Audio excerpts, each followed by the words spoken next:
Hey, Jessie, welcome to Steph Backstage Pass. Thank you, Shireen, for having me. Girl, it's my delight. So we are actually at the time of recording the conversation the same week you have a new product launch. Yes, but it's not yet available in the Middle East. We're going to do our absolute best. When is it going to be? Okay, first Soon. Let's tell the audience, because they may not necessarily be following Glucose Goddess, what your product is. So, for years, I've been sharing hacks with people, food hacks, to keep their glucose levels steady, help their health, and feel better. And everybody's always asked me if they could take fiber pills, if there's a good supplement to add to your routine to keep your glucose levels steadier. There's a lot of crap on the market. Sorry for that word. There's a lot of bad products on the market. So I made something that is truly the best supplement for your glucose levels that both reduces the glucose spike of a meal immediately by up to 40%. And also, as you take it every day, that builds up from the inside of your body out the ability to really keep your glucose levels in the healthy optimal zone. So it's called Anti-Spike Formula. And I just announced it this week. And I'm very excited. Well, I'm super excited. Thank and you. What's the plan on your Middle East rollout? We have to find local distributors to be able to do it. So 3PL and warehouse company. I want it to be available everywhere. So I don't have a date right now. Online, right? Yeah, you can order it online. Absolutely. Yeah, that's the idea. And ship it internationally. Yes, exactly. Nice. Yeah. So for the people who don't follow you, I would love for you to introduce your platform, Glucose Goddess. So you did mention that it's important. The reason the product is significant is because it helps people manage their blood glucose. Yes. So for those listening who don't understand the importance, I'd love for you to quickly, just for context, share why it matters. Of course. Okay, so glucose is your body's favorite source of energy. So every cell, every organ in your body is constantly burning glucose to keep you alive and keep you doing the stuff that you love. Unless you're in ketosis. Yes. I would say, for most people, this is the case, right? Unless you're in ketosis, of course. And generally, the way that people give glucose to their body is by eating two types of food: starches, bread, pasta, rice, potatoes, oats, etc., or sugars, okay? The thing is, while some glucose is great for the body, most of us are giving our body way too much glucose these days. And a little bit like a plant that needs some water to live, but if you give the plant too much water, it drowns. The human body is the same. Too much glucose and problems start happening. Like diabetes. Like diabetes, which is very long-term. prevalent in the region, by the way. Absolutely. I think about 30% of people now have either type 2 diabetes or prediabetes in the Middle East. So, it's a very big problem. And also short term, every day, if you have too many glucose spikes in your body, you're going to feel cravings, chronic fatigue, brain fog, skin issues. I mean, you need a foundation of steady glucose levels if you want optimal physical and mental health. It is a non-negotiable. And so that's what I've been teaching people how to do in easy ways that don't require intense diets. Because of course you could go into ketosis and do a keto diet, but for most people, that's not really attainable. And that's not really something that they're able to sustain. So I teach people easy hacks every day to get some of those benefits without anything too extreme. So I'd love to share with you why I'm fangirling over you so much. And actually it's, useful to everyone listening to this. So I'm someone who is a health nut. Like, I love learning about how to achieve peak performance. I've done the keto route, but then actually when I started weight training, I was like, oh, I need carbs actually. I need the glucose. That is how I build muscle. But I would certainly, after having, and I'm gluten-free, after having like gluten-free bread or things that I thought was healthy, suffer brain fog. Yeah. And me too. So one day while scrolling Instagram, I came across your account. Now, what I loved about your account and what really resonated with the way you communicate information is the fact that it's graphical. Yes. So, mind you, this was also a couple of years ago before video, took the form that it is so, let's say, prevalent now. Though you can see, like, let's say, explainer carousels and stuff like that, nothing really is as effective as the way you present the information, which is graphical. Yes. And what I love is that you show this is the type of food that you can eat, whether it's curbed by apple cider vinegar, which is what you advise people to have pre-meal, or not, the impact it has on your blood sugar. Or other hacks, right? And I'm so happy you mentioned this, because this is the reason the account grew, and this is the reason that this information has been able to spread, is because I distilled it into something that is so simple to understand. You don't even need to know how to read. It's true. You just look at an image and it's so obvious in graphic form. And when you think about social media today and the amount of information out there, if you want to get somebody's attention, you literally have a quarter of a second as they're scrolling to get the attention. And I think, I mean, that's just the nature of the world we live in today. And so if you want to do that, you can't do long text forms and stuff. It has to be instant. And how did you get the idea to share content and information that way? So I had a lot of health issues when I was younger. And for 10 years, I was super lost. How do I feel better? How do I improve my mental health? It was terrible. And then I discovered that myself, I was having these glucose spikes on a daily basis that were affecting my health. And so out of pure sort of selfish reason, I wanted to fix my glucose levels. I went into the science. I learned everything I could. I found these hacks in scientific studies. I helped myself feel better. And then I started sharing this information first with my friends and family, just by sending them text messages like, hey guys, look at this really cool study showing you that if you eat veggies at the beginning of a meal, you curb the spike. And when I was sending people the scientific papers, they didn't really get it because I'm a scientist, so I know how to look at a paper and find something cool. They were like, what is this? What does this mean? So I thought, okay, I have a marketing problem. This science has a marketing problem. We need to be able to communicate it. Medicine has a marketing problem. I thought, how can I communicate this in a way that's going to get my friends and family to understand it? And that's when I had the idea to use my own glucose data to illustrate the scientific studies that I had found. So I'm a scientist, I'm a hacker, I program. So I was like, okay, I'm just going to put a glucose monitor on myself, export the data, write a little software on my computer. It was really janky. I was importing the data, digitizing it, like using R to do all this stuff. It needs to be complex for it to be effective. No, but finding something simple and making something simple is not easy. It's very hard. That's why I think what you've done is done so well. Yes, it's very hard to make something simple. And so I had this idea for the graphs. I started sharing with my friends and family. They loved it. They asked me to put this online so they could share it with their friends and family. First, I had a blog, actually. And then I thought, you know what? Editorial? Yeah. And then I thought, you know what? Instagram is a better way to communicate and to put this visual information. And listen, Shireen, like when I first started, I thought if I ever get 10,000 followers, this will be the biggest achievement ever. Now I have over 3 million. I mean, it is wild. And then I worked on this project almost like you would work on a software project or on a tech product. Iteration, listening to consumer feedback, being like, oh, they like this kind of graph and that kind of graph, and they don't understand this and that. And because I was basked in entrepreneurship and the Silicon Valley spirit, I approached the content like you would approach an app. Iteration after iteration after iteration, A/B testing after A/B testing, and finally got to that final version of the graphs you see today that are so powerful because they come out of this collective effort to iterate on something until it communicates perfectly a message. As someone who comes from a biochemistry background, what did it take for you to pivot into effectively becoming a creator? Like, I kind of want to get to your mindset of making that very drastic career change. Well, after my biochemistry degree, I knew I wanted to work in health tech. Okay, I was fascinated by this topic. And so I went to Silicon Valley, got an internship in a big startup, 23andMe, a big genetic startup.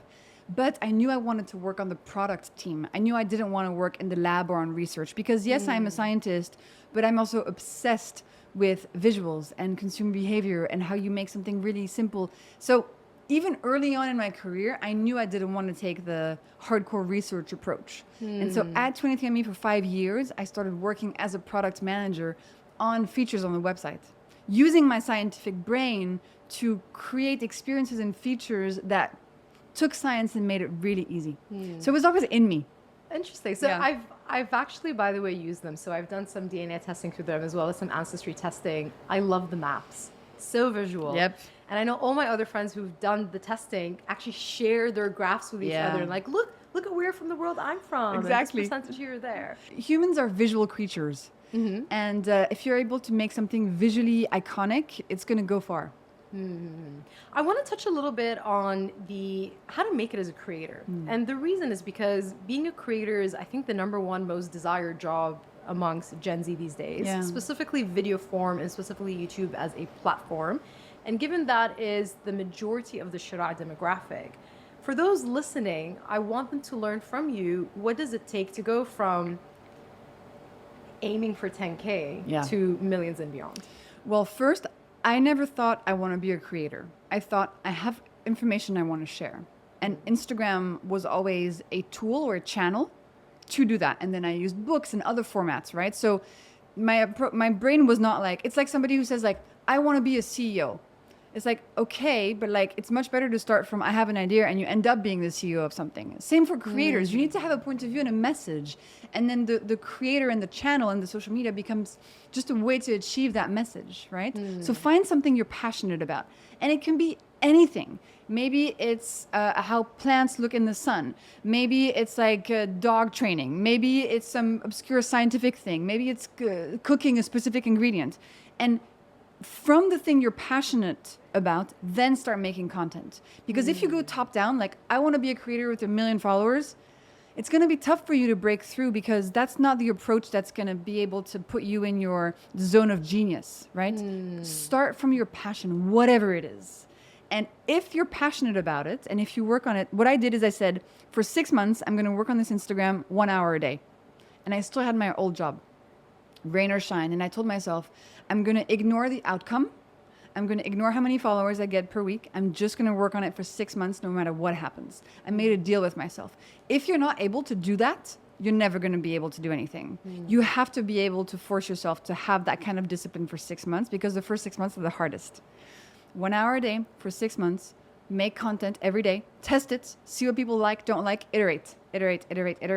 And then after 6 months, I had, I think, 5,000 followers.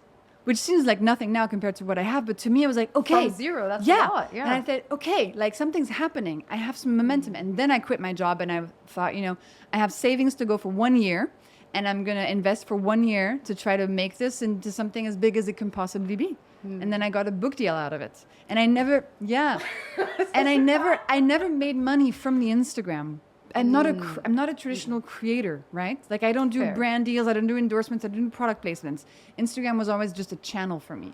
And the book is the first business deal I got out of this, because this book agent saw my Instagram, and she said, I love your message. It's so unique and interesting. Do you want to write a book? But this was released just about a year ago, right? 2 years. 2022. I know. Okay, interesting. Yeah, so the account I started in 2019. In 2020, I met my agent, and then it takes about 2 years from the moment you sign a book deal for the book to come out. Interesting. Yeah. So I'd love to continue this trail of thought and talk a little bit about monetization as a creator, whether you make money through sponsorship on your distribution account, like your YouTube or Instagram, or if you go the product route, especially the information product route. And by the way, you also have digital products. I do. know, yes? Courses, So recipe books, club, other things. Yeah. So talk to me a little bit about how is I'm still going to call you creator. Yeah, in please, this please, particular please. aspect, just No, for but the I am, audience I am. listening. Yeah. So how do you go about strategizing of all the types of ways you can make money as a creator? What products you should actually do? Because some people might be thinking, I want to coach, I want to make a course. How do you know what's right? Listen to your users. Okay. All the stuff we learned from making tech products, startups, the way they learn what their users need. As a creator, it's the same thing. You need to listen to your users. You need to listen, look at the comments, respond, take the feedback in, even if it's harsh feedback, iterate. If you want to build a business out of it, And But then that's with any business. Listen to your customers. Yeah, exactly. So listen to your customers and make what they want. So for me, people were asking me for recipes for years. They were like, I get the hacks. I love your book. Please help me do it. I want recipes. And I was like, really? Recipes? Like, I'm a scientist. And then I was like, you know what? If that's what people want, I'm going to help them and give it to them. And then in terms of, like, for example, so I've been approached many, many times to do brand deals. But to me, I felt like if I had the opportunity to make my own products, it was always going to feel a little bit better to me than endorse other people's products. And I was lucky enough that with the book, I had financial runway to be able to not take these deals, these short-term deals. But Because it didn't feel right? It never felt right. Because I'm a scientist and my information is objective science. So if I take money from somebody to talk about their product, then I lose the trust. Because it's like, oh, yeah. I actually always wondered why an apple cider vinegar company did not sponsor you. Oh, everybody wanted to, but I thought, nah, I'm good. Because a lot of look, you do talk about different hacks. But Yeah. one of the main hacks Is the vinegar. apple cider vinegar. Yeah. I've been approached by every single apple cider vinegar company, and they wanted to do a collab with me. But I thought, Interesting. you know what? Like, what I've built is so beautiful and powerful and unique that I don't really want to give my platform away. I don't know. It never felt right. I like that. It never felt good. Stick to your ground. I like that. If you can financially, right? But if you want to make deals because that's how you're going to sustain your business financially, then this is my advice. Don't do the quick one-off things. Find companies you like and build long-term relationships so you get recurring projects with them. So instead of doing 4 deals with 4 different companies in 1 year, find one company that you really like and say, okay, we're going to do a deal for the whole year with these 4 different activations and events, right? For your audience, it's better because you dilute the message less. And for you, it's going to feel also better to have a real partner that you like instead of, chasing the influencer sort of weekly deal thing. Interesting. Let's tie this back up to where we started the interview with, which is your product now. Yeah. Actually, my first question is, why is it not comprised of apple cider vinegar? Because apple cider vinegar, if you try to put it into capsules, it's not that powerful. There are no studies done on it. We don't know if it works. And that was like a trend. The gummies are, again, full of sugar. They're just marketing. They're not good for you. Do not take the gummies. Interesting. So when I wanted to make the capsules, I studied everything. I looked at, do we have studies on apple cider vinegar in capsules? How many capsules would work? We don't really know. There's no good trials. But then I found these 4 plants that have recently been discovered by scientists. The plants have existed forever, but recent science has shown that if you put them into capsules, they have an amazing effect on your glucose levels. Mulberry leaf, lemon extract, cinnamon, and antioxidants from vegetables, right? And actually, Shireen. Do you have it? Yeah. Oh. Here. Oh. So, yeah. Man, this made my day. Open it, have a Okay, look. let's And see. so, in terms of making a capsule, these are the 4 best molecules to use if All you right. want to make a capsule that's going to reduce the glucose spike of a meal and also help you long term as you take it every day, right? So my intention was never, let's make a vinegar capsule. My intention was, let's make the best capsule for your glucose levels, whatever it is, right? And the science... For you to have pre-meal. Exactly. You have this right before a meal, and it cuts the glucose spike of the meal by up to 40%, right? And then you take it every single day before the meal highest in carbs of that day, and you start building up this really positive effect in your microbiome. That's also going to manage your glucose levels effectively. So, and I think everybody expected me to make a vinegar product, but I also feel like there's so much vinegar on the market. It's super cheap. Every vinegar works. Why would I make my own vinegar? Taste of the vinegar. So I know. I've seen content you've posted of you out at dinner having it like a little I flask know. type of thing. Uh-huh. But I've always thought to myself, oh, it's the taste, oh, my teeth, oh, so I've never had. So when you did, I was like, genius. Yeah. I have explored other products which you have after a meal. So Uh-huh. those are marketed as anti-bloat Yeah. products as opposed to anti-glucose spike. And I know they use ginger in a lot of that as well. Cool. I don't know enough about those. I haven't researched. Interesting. The But, bloat you know, ones. in a true illustrative form, when Yeah. you did do your, I follow you on Instagram, of course, when you did do your product announcement Yeah. and it was a carousel and I flipped through and you had kind of outlined the ingredients, I was like, no apple cider vinegar. No apple Get cider out. I'm vinegar. going to ask her this on the weekend. Yes. This is literally on Wednesday. Isn't it And I knew- fascinating? yeah, it's really and fascinating. again, like I'm driven by the science, right? People wanted a capsule. I wanted to make the best possible capsule, whatever was going to be inside. But I love surprising the audience and doing something that's not what they expected. I think that's so fun. Okay, so now let's go back to listening to your audience. Yeah. Okay, so firstly, were your audience asking you, we need a product, like we need something we can consume to help us? They asked me for something they could take in their purse for when they can't do the hacks, something that is going to help them steady their glucose levels when they're at a birthday party and there's no vinegar, when they're traveling and they have no other choice than to eat pasta naked, when their father has diabetes and doesn't want to change his diet, what can I give him? People wanted a pill, so I thought, okay, I'll make the best possible pill. Nice. And talk to me a little bit about the, let's say, the R&D effort that goes into making a product like this. Well, for somebody like me who is so obsessive about every single detail, it is a true journey, you know, because so I hired a team in France and their specialty is bringing supplements to market, doing formulation. They're amazing. 2 PhDs, they're fantastic. So I worked on the formulation with them. We looked at all the science and looked at everything and then landed on this particular formulation because it's backed by over 25 clinical trials. It's fantastic. The molecules we're able to source the highest quality of them. And then, so that was the R&D for the formula. And then everything you see, so every single choice on packaging, on font, on branding's color, beautiful. I did everything. And this is what I love the most. It is the visual, the branding. That's just me. It's just me, every single thing, because that's my first love. It's how do you make something visual and amazing and a great experience. Nice. So yeah, and I don't it's just the best experience. It's so fun. I loved creating this. It feels really satisfying. It also kind of taps into a bit of your biochemistry background, marketing absolutely, flair. absolutely. And I think also something to keep in mind is if you're trying to build a company, being a creator, if you're trying to find your niche, or I think the best advice I would have is find two things in yourself that are contrasting. So for example, for me, I'm a biochemist and I'm obsessed with design. And maybe you are a software engineer and you're obsessed with singing. Or maybe you are, I don't know, a philosophy major and you're obsessed with baking cakes. Like find a contrast point in your life and see how you could merge those two, because that's where the genius happens, right? So if you're a software engineer and you love singing, maybe you're going to make songs about engineering. If you're a philosophy major that loves baking cakes, maybe you're going to make cakes with these amazing quotes on them. You know, like find something unique where you assemble two ideas that are not obviously easy to assemble. And I think that's where a lot of magic happens. And it's unique to you, I guess. Exactly. Final question, Jessie. Yeah. What's next for you?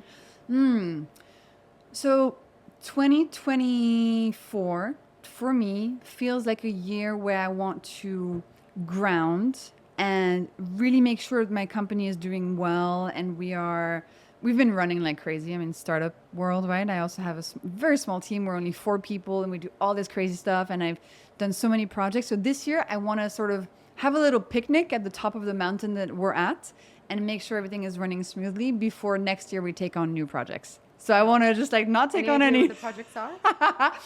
I can't tell you exactly, but I love media. I think finding other ways to share the science, other channels, other partners, other mediums. That's what excites me the most. Okay, so how do you studios grow this? listening to this? Jessie. Jessie, Yeah. it's been an absolute pleasure. Thank you so much for having me. Thank you so much for having the chat with me. No. Appreciate it.